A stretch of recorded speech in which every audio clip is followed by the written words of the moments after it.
Hello everyone, welcome back. So guys, আজকে ওয়েদারটা কিন্তু দারুণ ছিল। সকাল থেকে খুব গরম ছিল, তারপরে বৃষ্টি হওয়াতে চারিদিকটা একদম ঠান্ডা ঠান্ডা হয়ে গেছিল। সো তোমরা ভাবছো আমরা সবাই মিলে এই ঠান্ডা ঠান্ডা ওয়েদারে কোথায় যাচ্ছি? আমরা গেছিলাম একটা ঠাকুর বাড়িতে, ইনভিটেশন ছিল তো সেখানে। ওখানে গিয়ে আমাদের খুব একটা ভালো এক্সপিরিয়েন্স গ্যাদার হয়নি, খুবই ডিসঅ্যাপয়েন্টেড হয়েছিলাম। আমাদের যে ইনভাইট করেছিল তারা আমাদের সেভাবে অ্যাটেন্ড করেনি।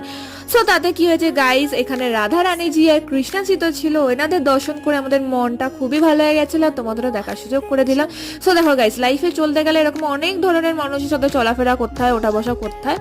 সো এদের নিয়ে ভেবে লাভ নেই, লেট ইট গো। ম্যানার্সের অভাব থাকলে যা হয় আর কি। তারপরে আমাদের যে যার পার্সেল নিয়ে দিদার বাড়ির দিকে রওনা দিলাম। তারপরে লাঞ্চটাও সেরে নিলাম যে যার পার্সেল খুলে। তারপরে আমরা এখানে বসে সবাই মিলে গল্প করছিলাম। তারপরে চলে গেলো হঠাৎ করে কারেন্ট। সো তারপরে কারেন্ট আসার পরে বিকালবেলা আমরা চা চপ মুড়ি খেয়ে আড্ডা দিয়ে দারুণ কাটালাম বিকালটা। সো দেখা হচ্ছে পরে ভিডিও।